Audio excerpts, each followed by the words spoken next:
Say, fellas, what's up? I'm 22 years old. My name's Gavin, and I have a weird confession. I sort of fell in love with a robot.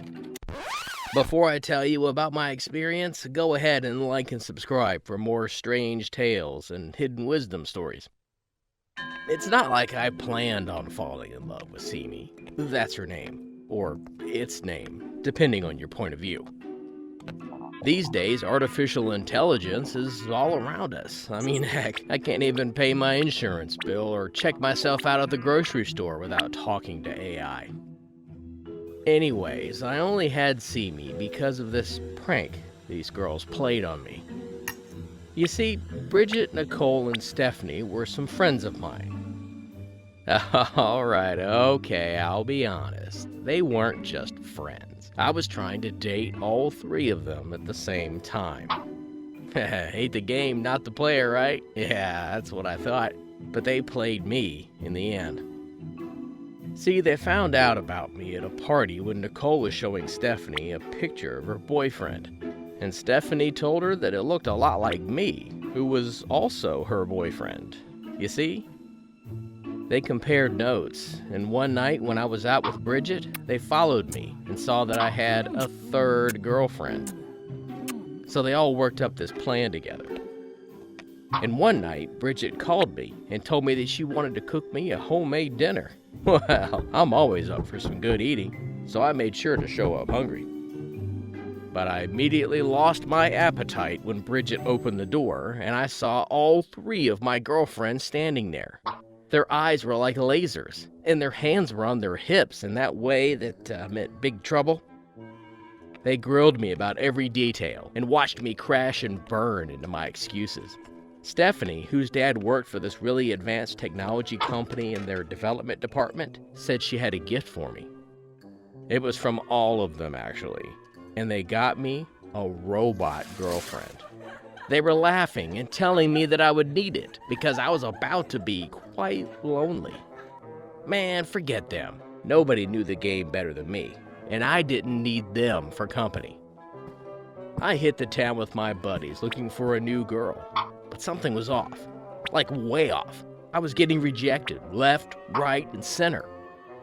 But it wasn't just that night. It was every night, and even on social media I was getting ignored. And then I saw myself in a video, and it all made sense. I always wanted to go viral, but not like this. See, what I didn't know was that Bridget and Nicole and Stephanie recorded the whole conversation. They uploaded it to this site called boyfriendexcuses.com, and the video spread like wildfire. Now I was looking at myself on the internet, making a bunch of weak excuses. Man, I sounded like such a jerk. Everybody online agreed, and that's why none of the ladies wanted anything to do with me. I was famous, but for all the wrong reasons. Even my boys didn't want to hang out with me because they said I was giving them a bad rep. I stayed home most weekends, and the loneliness was starting to get to me. This one holiday weekend, I didn't have anything to do or anybody to hang out with.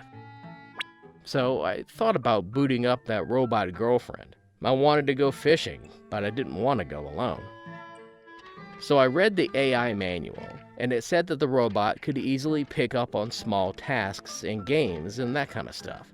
I figured teaching it or her to fish would be easy, and then I'd have somebody to join me.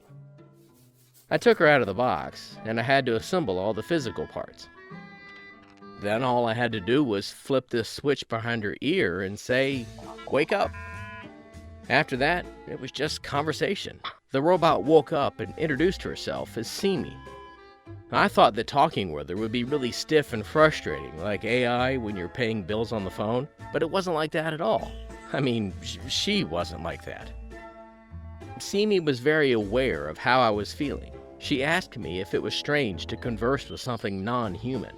But oddly, it wasn't, and I complimented her on being so human-like.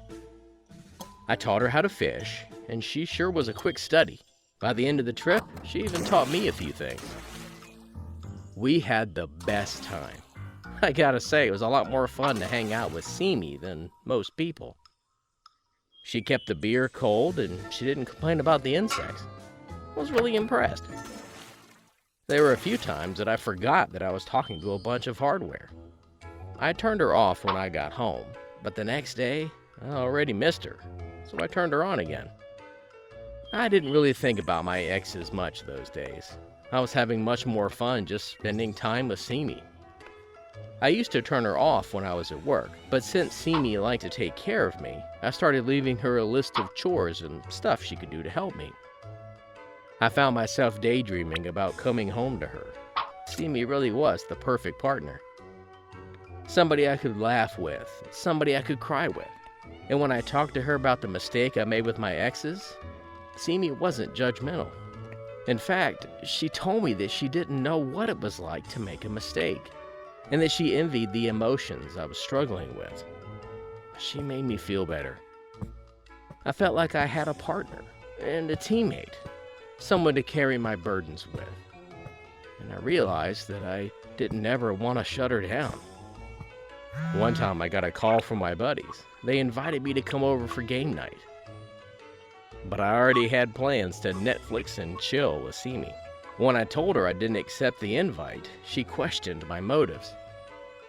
I thought she would be happy, but she said that she was programmed for my benefit. But if that was true, I didn't know why we were arguing about it. I actually thought maybe Simi was breaking down, and I called the manufacturers.